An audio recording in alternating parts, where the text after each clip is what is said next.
To repay a debt of gratitude, Serena married Adrian, the mute grandson of her benefactor.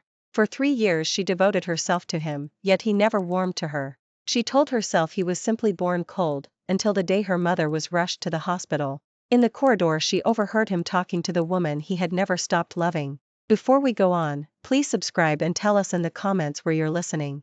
Brianna, I've waited 3 years for you. If grandfather hadn't interfered, you'd be my wife right now. Adrian, let go of me. Brianna's voice crackled with anger. What good is saying this now? You're already married. Married? Adrian's scoff felt like a shard of glass in Serena's eardrum. Grandfather shoved her at me. I never accepted her as my wife. I kept my promise not to speak to another woman. I played the mute for 3 whole years. Can't you see where my heart is? You took the job at this Sterling-owned hospital, wasn't that for me? The fire door stood ajar. Through the gap his clear, usually silent voice poured out, hot and urgent. Something detonated inside Serena's skull. She slapped a hand over her mouth and staggered back. Adrian could speak? She had believed the silence was a scar left by trauma. For 3 years he had never uttered a word to her. She had tiptoed around the mystery, caring for him ever more tenderly. Now she knew, the silence had been contempt, a vow of chastity for another woman. Every sentence he spoke twisted the blade deeper. Images of the 1,000+ nights since their wedding flashed through her mind. The herbal broth she simmered for hours, poured down the drain while he watched coldly. Her WhatsApp messages left on read, until she glimpsed her chat muted on his phone. The rare nights Sterling forced him into her bed. Even then he never looked at her. After each joyless coupling he scrubbed himself in the shower for 2 hours. He preferred his own hand to the woman law called his wife. He installed a biometric lock on his bedroom door as if she were contamination. Her devotion withered, yet she could not walk away. Adrian was not only the man she had promised Sterling to cherish, he had been her secret love for 7 years. Now, finally, she saw no reason to stay. Instinctively her palm brushed the still flat curve of her belly. That morning the test had revealed the flicker of life inside her. Between emergency runs for her mother, the news had been a single ray in the gloom, proof that the marriage could yield something unbroken. She had even fantasized that a child might thaw him. Tonight she felt only relief that she had not shown that last card. The baby was the one scrap of dignity this farce had left her. She backed away until her knees buckled onto the bench at the end of the hall. Fingers trembling, she dialed Sterling at his overseas sanatorium and told him everything. Grandfather, she rasped, eerily calm, the 3 years are almost up. I won't keep going. A long silence, then a heavy sigh. Serena, the Sterlings owe you. I'll arrange the divorce. After the 30-day cooling off you only need to sign. You'll be compensated. As for the child, I'll give birth. The baby is mine, not his. She hung up. Tears fell without warning. She scrubbed them away and drew a long breath. 30 days left. Adrian, I'm giving you the freedom you want. Chapter 2. Serena stayed at the hospital until Vance chased her home. The living room lights were off, the air reeked of liquor. Moonlight spilled across the sofa where Adrian lay insensible. His brows were knotted, disjointed syllables slipped from his lips. Serena stepped closer and made them out. Brianna, don't go. Her heart clenched as if squeezed by pliers. She had thought him an ice god impervious to feeling. The iceberg could melt, only the sun he craved was not her. She looped his arm over her shoulders and hauled him upstairs, step by drunken step. After the wedding Adrian had ceded the master suite to her and taken the smaller guest room. A corridor separated them like a canyon. The guest room door was locked as always, but tonight she pressed his thumb to the reader. The biometric lock chimed, the door swung inward. Light flooded the room. Serena froze. Every wall, every shelf, even the ceiling bristled with photos and sketches of Brianna, laughing, pouting, sleeping. Centered on the bed lay a life-size silicone doll wearing Brianna's face and a silk nightgown. Adrian stirred, flung Serena's hand away, and stumbled to the bed. He curled around the doll, nuzzling its cold hair. Brianna, my Brianna. He crooned, drunk bliss smoothing his face. Serena clapped a hand over her mouth to choke back a scream. She pictured the nights she had slept alone while he worshipped these idols, sating desires she had never touched. Bile surged, she spun and fled to her own bathroom, vomiting until only bitterness remained. She staggered out and caught sight of their wedding photo, the only picture that held the two of them. 10 years earlier, sponsored by Sterling, she had first entered the Sterling chapel. Nervous and suddenly menstruating, she had stained her light blue uniform. The dazzling boy had silently wrapped his designer jacket around her waist. Don't panic. Only I saw, and I forget things fast, he'd whispered. That heartbeat had never stopped. She transferred to his school, studied fanatically, shadowed him like a sunflower afraid to brush its idol. When Sterling asked her to marry a now voiceless Adrian for 3 years, she almost refused, until Adrian himself WhatsApped, "Let's get married." She had thought the moon finally lit her window. Now she knew it had been only coercion. "Serena, you fool," she told the glowing girl in the photo. Chapter 3. She slept not at all and rose before dawn to avoid him. She was lacing her shoes when the foyer lights snapped on. Adrian stood at the foot of the stairs, pale from hangover yet eyes sharp. He lifted his phone. "Did you carry me upstairs last night?" He never remembered his binges. She shook her head. "You weren't around when I came back. You must have walked up yourself." He moved closer. "I've barely seen you this week." She slipped on her coat. "Mom's hospitalized, I've been with her." Her phone pinged. "How bad? Why didn't you say?" She paused, a wisp of a smile. "I didn't think you'd care." Picking up her bag she added, "She needs surgery. The assigned surgeon is Brianna, newly back from abroad. I'm asking for someone senior today." Adrian's face darkened. "No. You'll ruin her reputation." He caught himself, typing more softly. Sudden changes aren't good for the patient either. She reached for the door, he seized her wrist. "I'm coming with you. Every day."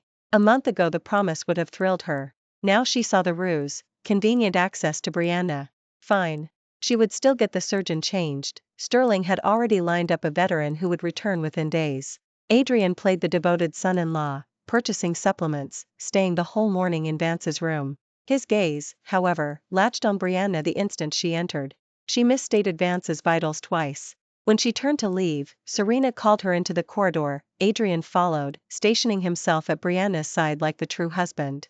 "Brianna," Serena began evenly, "my family has engaged a more experienced surgeon. We won't trouble you further." Tears flooded Brianna's eyes. She looked past Serena to Adrian. "Adrian, is this your revenge?" "Yes, I left for my fellowship 3 years ago, but to sabotage my first major case. How will I stay here if word spreads?" She sobbed. "I came back for you." Adrian opened his mouth, glanced at Serena, shook his head. "I hate you." Brianna spun away. Adrian sprinted after, shooting Serena a blistering glare. His message landed seconds later, "Stop this nonsense." He did not return for 2 days. Brianna called in sick. From Brianna's Instagram, Serena had added her to coordinate care. She had a different Adrian, cooking, smiling, cradling Brianna to sleep. Love and the absence of it were brutally clear. Serena deleted the app, booked a small riverside house in Willowbrook, and scheduled a prenatal checkup alone. The baby's heartbeat was strong. She began packing. Little in the mansion belonged to her. On the second evening the bedroom door opened. Adrian, tired but less glacial, held a ribboned box. Seeing the suitcase he typed, "Hospital again?" She zipped the case. "Yes." He looked at the calendar on his screen. "Tomorrow is our 3rd anniversary. Let's have dinner." She almost laughed. The past 2 anniversaries had passed like dusty Tuesdays. Yet she caught a flicker of boyish hope in his eyes. A civil close to an absurd chapter seemed fair. "All right," she said. Chapter 5. A stylist arrived. Serena emerged in a midnight blue dress. For an instant she thought she saw admiration in Adrian's gaze. He had reserved the Riverview restaurant and pre-ordered every dish she liked, even offhand favorites. The small box held the matching bracelet to the one she had once Instagrammed. She had settled for photographing it because he would never wear the male half. "These years have been hard on you. I noticed more than you think. Tears pricked. She looked away. A swell of nausea rose. She turned and dry heaved. "You okay?" He typed. The day's tenderness tempted her to speak.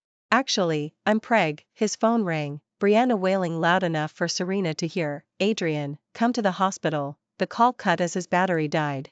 He bolted without apology, leaving her opposite an empty chair. She motioned for the check. Waiters materialized, faces hard.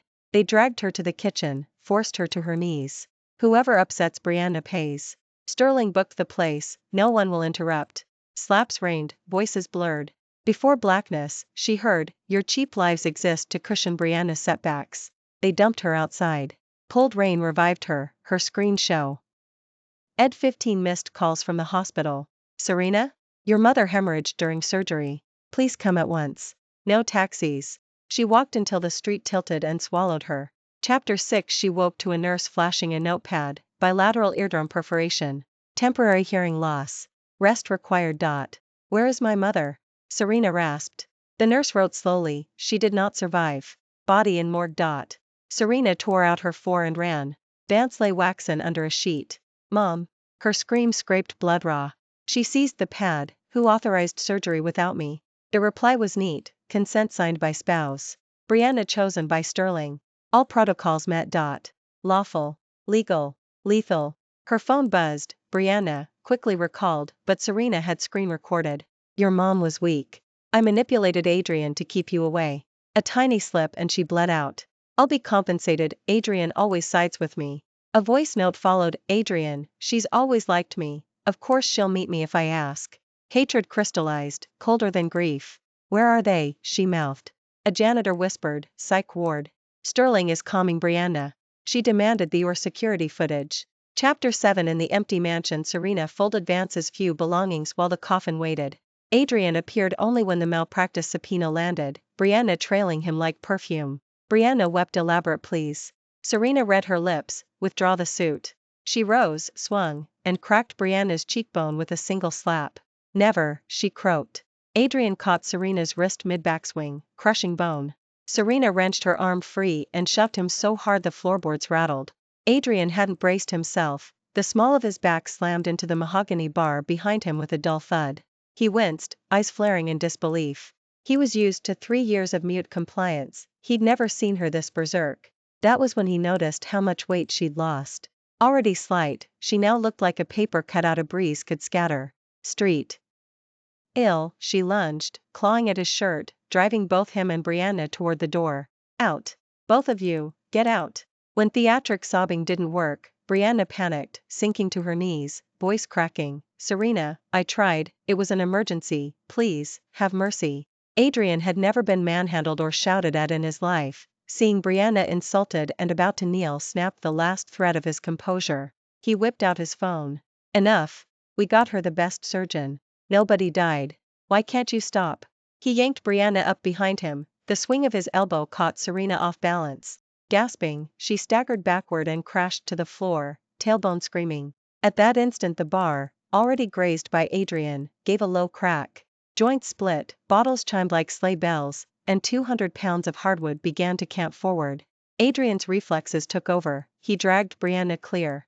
Only when they were safe did he whirl and yell, Serena, move. For the first time in years he'd spoken her name aloud. She couldn't hear it. She sat staring at the terror on his face, at the way he'd shielded someone else first. The cabinet sheared loose, glass exploding, bourbon and rye geysering as the whole mass buried her. Chapter 8. They rushed her to Riverdale. Nothing vital had been hit, but she was bruised from ankle to shoulder, and the grain-sized heartbeat inside her had gone quiet. When the doctor said miscarriage, Serena didn't even blink. That flutter had been her last pinpoint of light, now it was dark, and the final thread tying her to Adrian had snapped. Good. Once she'd settled accounts for her mom, she would leave clean.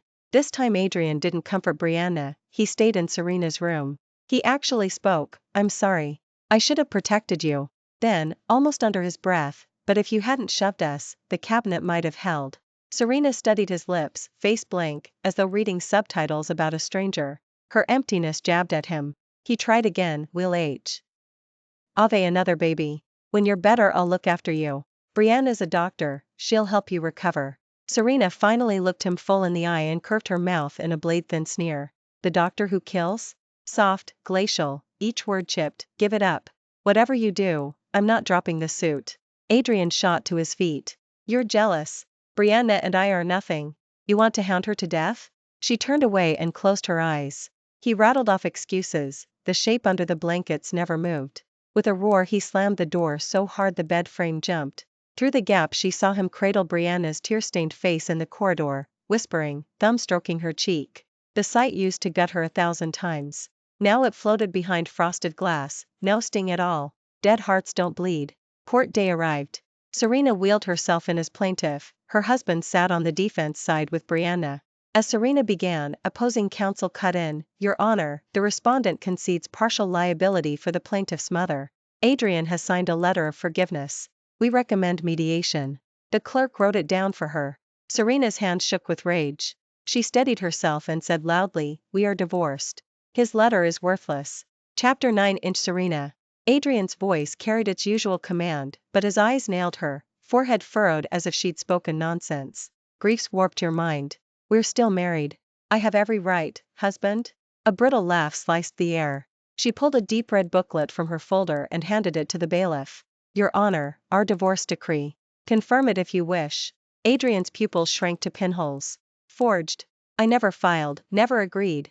The judge told the clerk to call City Hall. Each second tightened the tourniquet around Adrian's nerves. Serena's face was a lake frozen over with hate. The clerk hung up. The 30-day cooling-off period ended last week. The marriage is legally dissolved. Adrian's chair screeched backward. Possible. Serena, what did you do? She met his gaze, bitterness ticking at her lip. Isn't this exactly what you wanted? Gavel strike, proceed. Adrian slumped, mind whirling. Divorce? Without him? A deeper dread told him the surprises weren't over. Serena faced the bench. I add 3 counts. 1. Brianna's medical malpractice causing death. 2. She hired thugs who ruptured my eardrums. I'm now deaf. 3. Adrian, as majority shareholder, aided the cover-up. Serena, what death? What deafness? Vance pulled through, right? She laughed. Your conscience is spotless, isn't it? Brianna botched mom's surgery, then sent men to beat me when I wanted a second opinion. Tell me you didn't know. I didn't. He wheeled on Brianna. Say she's lying. Brianna clutched his sleeve, mascara streaking. She's sick from the miscarriage. I'd never, Serena signaled the bailiff. Evidence. Chapter 10. The clerk opened the files like successive detonations. First, Vance's death certificate, massive intra-op hemorrhage. Next, Serena's ER pics, face purple, lips split, both ears bandaged. Audiogram, bilateral perforation, severe loss. Then 3 videos. Clip 1, cafe CCTV, Serena cornered by a stocky waitress who slaps her. Nobody's coming for you. Brianna's the boss's true love. Be grateful you're breathing. Clip 2, screenshot of WhatsApp, Brianna, let her sue. Adrian signs the waiver anyway. Adrian, make sure the recorder's off next time. Clip 3, or security footage, Brianna wandering out mid-surgery. 10 minutes later, the field is awash in blood. Brianna slides off her chair. I told them to erase it. The words die in her throat. Gavel, guilty. Sentencing hearing set. Adrian, help me. She claws his pant leg. I only wanted your grandfather's approval. He recoils as if she were venomous. You should have died overseas. You sicken me. Serena never looks back. She glides toward the exit. Serena. Adrian barrels after her but reaches the curb just as a black sedan melts into traffic. He alls, number blocked. Drives like a madman home, only silence. Every trace of her erased. Chapter 11. Inch worthless boy, so you finally crawl back? Sterling stands on the landing, cane quivering kneel. Adrian drops. Grandfather, help me find her. She can't hear, she's alone. 3 years I warned you Brianna was trash. You signed Serena away when you let Vance die. The divorce papers? Your wife filed the day she learned you faked muteness. Marriage was my doing, my guilt. She's done with us.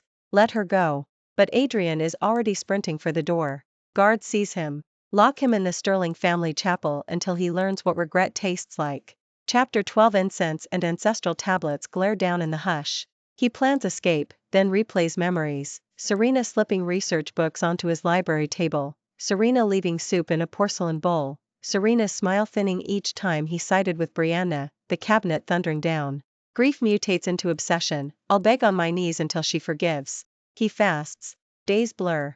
On the 4th night he collapses, forehead striking the stone floor. Chapter 13. 4 fluids bring him round. He limps to Sterling's study, drops to both knees with a thud that rattles the desk.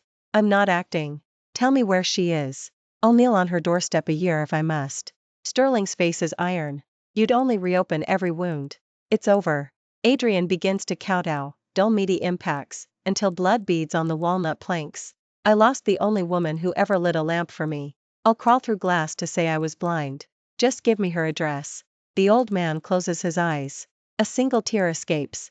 Outside, dawn snow begins to fall over Riverdale, whitening every footprint that might have led Adrian back to Serena, erasing the way home. Bang, bang, bang. The dull, rhythmic thuds echoed through the hushed study, every blow landing squarely on Sterling's heart. Adrian seemed to feel no pain, as if only this bodily punishment could ease even a fract ion of the anguish inside him. Before long, his once flawless forehead was mottled purple, skin split, crimson beads of blood tracking down the bridge of his nose and dripping onto the carpet, blooming into small, dark roses. He was already bone-weary, the violent motion made his vision swim and his ears roar, body swaying, yet sheer will kept him upright, kept him pounding his head against the oak paneling. Sterling finally looked away. Adrian froze, lifted his blood-smeared face, and gazed up at his grandfather with the desperate hope of a condemned man awaiting the final verdict. "I can tell you where she might have gone," Sterling said, voice heavy with exhaustion. "But the moment you walk out that door, the Sterling family cuts you off. Every card, every account, every asset, frozen. You want to chase her? Fine. Do it on your own. Buy your own ticket, your own food, your own bed." The old man's eyes sharpened, carrying one last warning shot. "Unless you bring her back on your own, unless she can still forgive you and walk home with you, everything that's ours will stay ours. If not," he paused, voice like a guillotine, "you'll rot out there, and you'll never set foot in this house again. I'll act as if I never had a grandson." Chapter 14. When Sterling spoke the name Willowbrook, Adrian felt as though a freight train had slammed into his chest. He let a maid slap a bandage over the gash on his forehead, yanked on the first clothes he found. Serena wasn't there to lay out his shirt, smooth his collar, remind him which tie matched the charcoal suit. The thought knifed him again. He boarded the southbound train without looking back. Metal shrieked, coaches lurched, skyscrapers gave way to scrubland and low winter hills. Adrian slumped against the cold window of the hard-seat car, temples throbbing, stomach clawing itself with hunger, yet his mind had never been clearer. He knew the road ahead was endless and the odds were microscopic. He didn't know Willowbrook's exact spot on the map, didn't know whether Serena was really there, didn't know, if he found her, whether the girl he had shredded would grant him a single syllable, but he would bring her back. The southern towns were damp ovens, nothing like the crisp north. He drifted through one identical county seat after another, burning his last dollars, a headless fly chasing a rumor. The pampered prince who had never lifted a finger now swallowed every shred of dignity. He handed out flyers in a suffocating mascot suit, giant foam head, tunnel vision, sweat pooling in his shoes. Children darted out of reach, parents yanked them away. The world through the mesh eyes looked warped, color bleached. When exhaustion was about to drop him, a slim figure in a plain cotton dress flickered at the edge of his vision, the gait, the shoulders, her. His heart clenched, then hammered. Ignoring the bulky head, he lumbered after the silhouette, flyers scattering like startled birds. "Serena." The name tore his dry throat. He caught up, reached out, tapped the woman's shoulder. She turned, utterly unfamiliar. "Sorry, wrong person." The spark in his eyes died. His arm fell, heavy as lead. He crouched to gather the flyers, wind whipping them away, when a light tap landed on his back. "Your stack's about to fly off," a soft voice said. He froze, turned so slowly the mascot head almost twisted off. Serena stood inches away, a few sheets in her hand. Thinner than he remembered, cheeks sunwarm, eyes calm. She shoved the papers into his padded paw and smiled. "Be careful, okay?" She turned to leave. "Serena," he croaked. Her step hitched, barely, but she kept walking, pulse unbroken. Chapter 15. Serena almost fled, rounding the corner before she dared glance back. Seeing the mascot motionless, she exhaled, yet her heart still pounded like a drum. She had come out for a follow-up on her ears. The appointment went fine, damage permanent but stable. At the payment window she ran into Cole in his white COA. "Serena? Why didn't you tell me you were coming?" "I didn't want to bother you." Routine check. Cole glanced at the wall clock. "I'm off soon. Let me buy you dinner and drive you home." She hesitated, then nodded. Cole had been the surgeon she'd wanted for Vance, the one hurriedly recalled after Brianna's stalling had doomed her mother. He'd fought and apologized afterward. Their paths crossed again here, friendship grew. They ate at a quiet cafe nearby, light soup, steamed fish. Halfway through, Serena set her spoon down.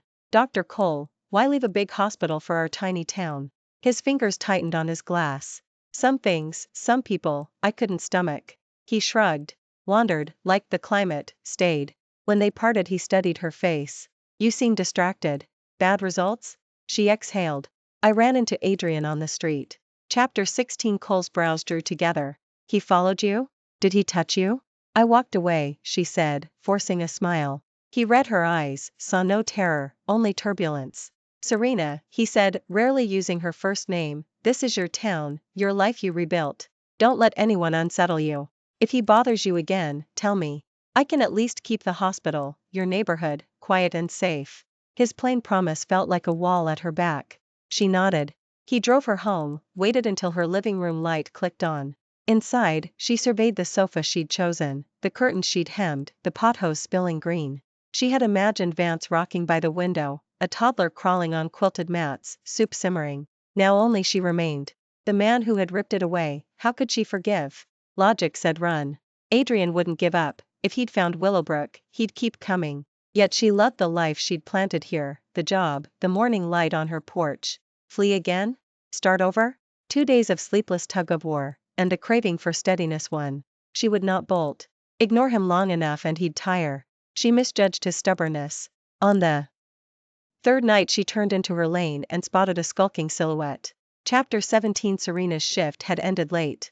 Takeout bag in hand, she hurried home. Fitting her key into the lock, she saw the head shiver, a shadow ducking back. Ice shot up her spine. She dialed 911, whispered the address. Still, sirens took time. She thought of Cole, 1 block away, steady, familiar. She speed dialed him. I'm coming. Hide, stay on the line. She crouched behind a newspaper kiosk that blocked the figure's view. Minutes stretched like taffy. Cole jogged up in sweats and an unzipped coat. Where? She pointed at the shrubs. He stepped in front of her. Police first. Sirens erupted, 2 squad cars screeched in.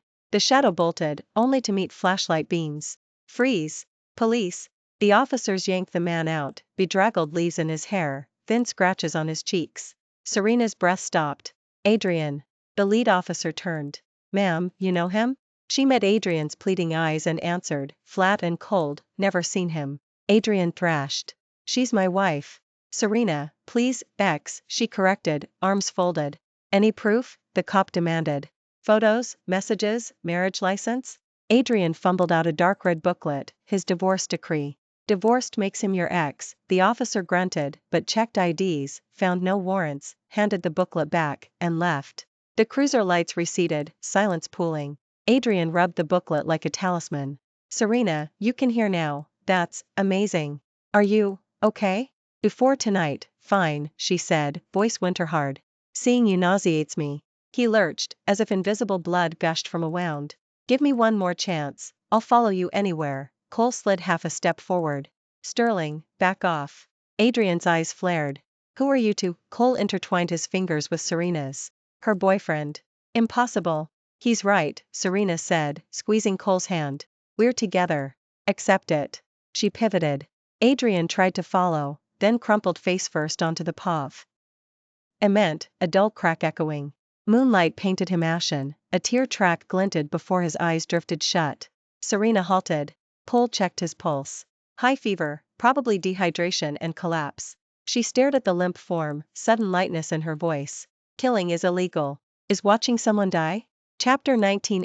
Not illegal at all, Cole replied, a crooked smile flickering. Serena stepped in and kicked Adrian's shin, hard. A faint moan slipped out. Cheap price for a bastard, she muttered, then dialed 911, gave the address, hung up. I've done my bit. His life, his problem. Cole saluted. Nicely played. An awkward pause rose. Cole finally raked a hand through his hair. Shift starts early. Get some rest. Cole, about the boyfriend thing, sorry. He waved without turning. Temp job, daily wage, no benefits. Good night. Serena laughed, tension leaking away. Inside, she scrolled to Sterling's landline and pressed call. Serena, you finally rang. Adrian found me. He fainted, ambulance just took him. Silence, then a sigh. I sent him. He starved himself, knelt until his forehead bled. I broke. Weariness, apology. Remember, no money, no help. Don't forgive. Serena's lips curved. If you truly didn't want reconciliation, you'd never have told me. You froze his accounts so I'd see him grovel. A soft clink, teacup. You read me too well. I saw him handing out flyers in a ratty shirt. But listen carefully, Adrian and I are done. Forever. The line lay quiet so long she thought it had cut. Understood, Sterling said at last, voice thin as rice paper. Live well, child. Forget us. She pressed her forehead to the cool window. The city lights flickered like the fragile warmth she and Adrian once shared. Some cracks, once split, can't be fused. Chapter 20. Adrian woke under fluorescent glare and glanced sideways. Empty chair, bleached wall. Once, a mild fever had Serena hovering all night.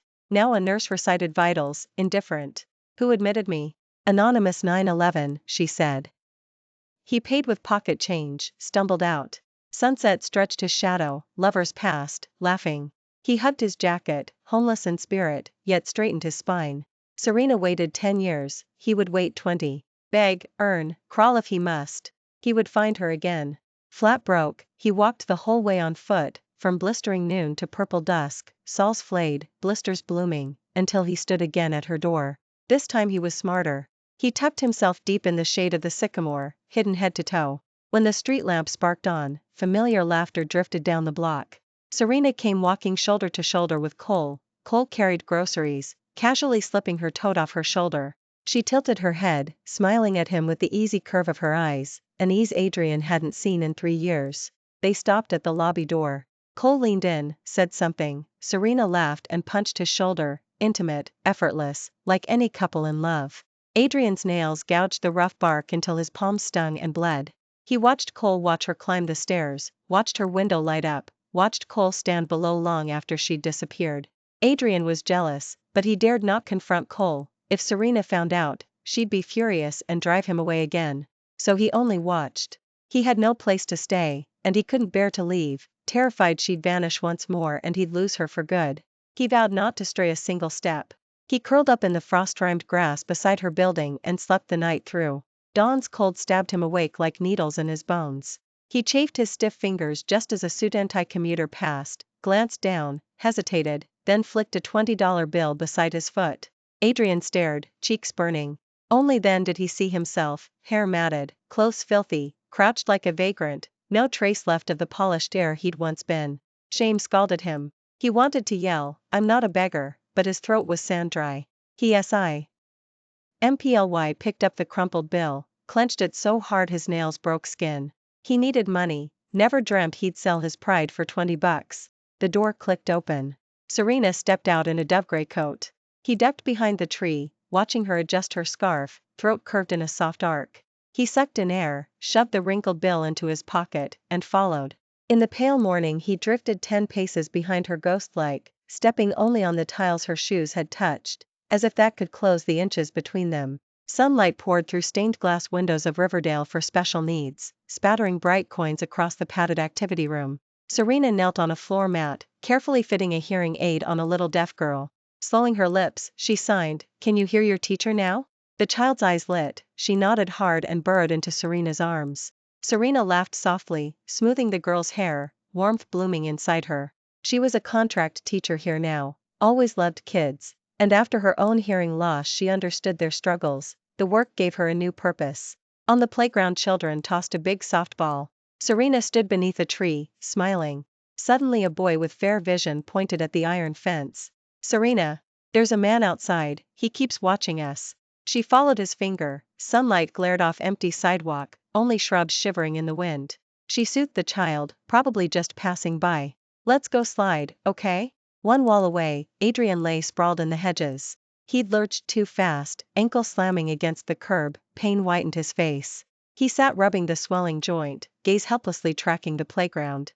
Across the street, a diner window flashed a red help wanted sign. The notice kindled a spark in his eyes. Gritting his teeth, he hobbled over and pushed through the greasy glass door. "Boss, still hiring?" "I'll do anything." The aproned owner eyed his torn cuffs, ballooning ankle, then his face. "With looks like that you'll bust tables in my joint?" Adrian, Ivy League degree, top prospects, could have landed a slick salary somewhere, but he had to stay near Serena. "I'm sure," he said, steel in his voice. He clocked in that day. Next morning Serena received a steaming breakfast she hadn't ordered. "Who sent this?" she asked a coworker. "Cafe across the street, some tall cute guy with a limp. Trying to woo you?" Impossible. Yet a face flickered in her mind. Proud Adrian scrubbing pants? Never. Teasing continued, "Come on, you're gorgeous and sweet, Cole's not bad either." "Stop," Serena laughed, cheeks pink, only to have Cole walk in right then. "Surprise inspection," he grinned, distributing snacks to staff, the biggest pile landing on her desk. "Our hospital, school outreach starts today," Cole explained. "I volunteer first." He hoisted a bag of hospital-funded treats for the kids. Serena's refusal died on her tongue, her fingers brushed his as she took it. Thanks. The principal assigned her to guide Cole. All morning he examined children while she translated and calmed them. She steadied his stethoscope, he slowed to her signing, a seamless duet. When lunch rang, kids stampeded to the cafeteria. Serena slipped off her badge. Dr. Cole, there's a little place across the street. If you don't mind, lunch is on me? As thanks for the snacks. Delight flashed in his eyes. Lead the way. Greasy walk smell greeted them as they slid into a window booth. A figure in a food-spattered apron approached. Can I get you? The voice choked. Serena looked up into stunned, panicked eyes. Adrian. The plastic menu crumpled in his fist, sweat plastered hair to his forehead, knuckles were raw and red, nothing like the once pampered air. Cole recovered first. Want to go elsewhere? Serena took the menu, calm. No need. Unrelated people won't change our plans. Adrian forced a smile. Serena, did you like breakfast? I can bring it every day. No. I'm allergic to soy milk, keep it up and you'll kill me. She shed a bright smile and handed the menu to Cole. Cole, anything else? Hearing her use his given name so tenderly, Cole blinked, then played along. Nope.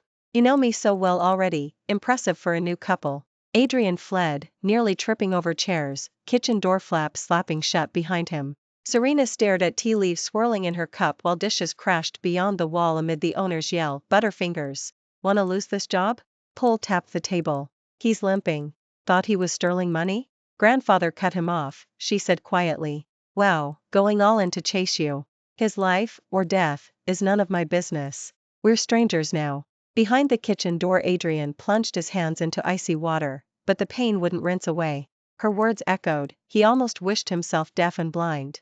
After lunch they herded kids outside. Serena knelt to tie a boy's shoelace while Cole twirled a pinwheel, coaxing giggles. The child lunged into Cole's arms. Serena laughed up at Cole, who brushed a fallen leaf from her shoulder. 3 silhouettes beneath dappled plane trees, a Kodak-perfect family. Across the road Adrian's slop pail clanged, filth splattering his cuffs. His stomach twisted at the sight of Cole's hand on her shoulder. That should have been his place, their child, their life, crushed by his own hands. Adrian, get over here, dishes stacked to the ceiling. Pretty boys are useless. He hauled the pail up, gut cramping. Deep winter dusk fell fast. By 6 the sky was ink, streetlights smeared butter yellow in the wind. Serena hugged her coat, breath pluming white. 3 months, autumn into winter, Adrian had shadowed her nightly, a mute penance. First he'd left breakfasts at the gate, soy milk donuts, wrapped sandwiches. She tossed them or handed them off until even coworkers balked. Then the gifts stopped, only the hobbling escort remained. She never looked back. When she walked with Cole she'd lean closer, laugh louder, letting the wind carry the sound, a.s. silent punishment, a test of when he'd break. He only watched, pride scrubbed out, pain and dogged humility left. His untreated ankle had set crooked, he didn't care. Tonight the wind howled, streets emptier. She hurried past a dark alley where a bulb had blown. A shape lunged, cold steel kissed her ribs. Freeze! Wallet and phone, now, a gravel voice snarled. Her heart stopped. A raw growl behind, pounding steps. Adrian, like a maddened animal, tackled the mugger, both slamming to icy pavement. He clamped the knife arm, wrestling in the dark, grunts, scuffs, cloth tearing. Run! Serena, run, he barked between gasps. She stumbled back, pulse thunder. Shadows rolled, a curse, frantic footsteps fading, the assailant fled. Silence. Overturned trash cans clattered.